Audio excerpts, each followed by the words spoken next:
And today I want to share some tips with you about growing your vegetable plants for the summer or any season from seed and starting seeds indoors. It's one of the most economical ways to grow plants because when you go to the garden center and you buy a little 6-pack, you may spend $3, but a seed packet can have up to 100 seeds, and these seeds can last for up to 3 years if they're kept in a cool, dry place. So anyways, the whole secret to seeds is just having a few key items. Number one, you're going to need a container. Now, you can spend money on nice little containers from the garden center. I think they're wonderful. They have all kinds of grow pots. But, you know, you could recycle a yogurt pot, a yogurt container, and just drill a hole in it. This is perfectly fine. I'd rather have you save money on your pots and invest it in some other things that I'm going to show you today that are going to guarantee success. The other thing is this. Are you into organic gardening and you want to grow an organic vegetable garden? Well, did you know that you should start with the seed planting media? Look at this. EB Stone has organic seed starting mix. And that's really important if you're a purist and you want something organic. What's really important about your seed starting mix is that it has to be a really lightweight formula. That's why don't use potting soil. I know a lot of people will just use potting soil because it's got nutrients in it and they think it's going to help their seed, but it's the opposite.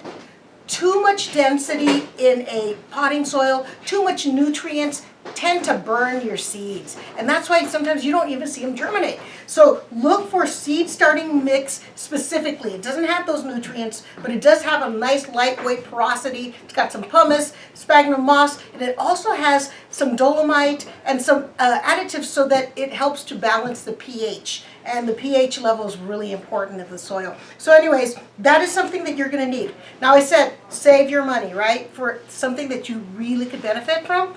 What am I talking about? I'm talking about a seed starting heating mat. Take a look at this, guys. You want to come in a little bit closer? This one's really cute. It's from Jumpstart. So it's got all kinds of instructions here. But what you do is the heating mat, it keeps the temperatures of the soil about 70 to 75 degrees. Those are optimal temperatures for rooting.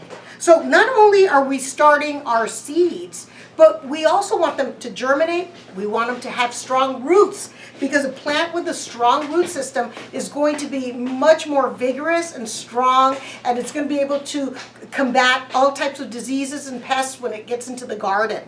So anyway, I would say you can invest in a heating mat. You can find a really nice one from Hydro Farm for under $30. And that is something that I say, get it. Something else. When your seedlings have already emerged like this, and they have their first 2 sets of leaves, that's the time that your seeds need light. And I know many of us will just put our seedlings next to a window. Now, you may have some success, but really, like I said, if you want to invest in something that's going to be with you year after year after year, I would say get a grow light. At the point that you have more than 1 leaf, 2 sets of leaves, you want to put your seedlings underneath a grow lamp. And you start by putting them about 3 inches away. As this grows, you know, look at this. You can just lift it like that. And something that you may want to consider when you do put your little seedlings in here, you can still have it covered. And I have something right here. One of my tips. Repurpose your soda or the water bottles. And then you can just have it covered. Oops. Have it covered like that. Then lift this. Because you want to keep your little seedlings nice and moist and humid until they have very, very strong roots. So again, save money. Use just recycled. Look at this. I've got little boxes from the milk. That's okay. It's waxed. It's really water safe. It's food grade. It's okay. You can grow. Look, I got peppers, tomatoes, mixed lettuce. It's pretty cool, right? So use what you have. Go with an organic blend if that's what you want. Get yourself a heating pad for your seedlings. A grow light that imitates full outdoor light spectrum. It's like having sunshine. And you will be ready to grow. Start your seeds if you're in a cold climate, 8 to 10 weeks before that last frost. And the way you know that it's time to put the plants out that you've been growing indoors is that the nighttime temperatures are consistently about 55 to 60 degrees. They will be safe. And that is the time to take them outdoors and get that summer garden going. Look at this. It's fun, guys. For tips like this, watch me on the Home and Family Show. Visit also the Home and Family Facebook page. And come on, visit my Facebook page. I've got one especially for growing, Foodie Gardener. Talk to you soon. Bye.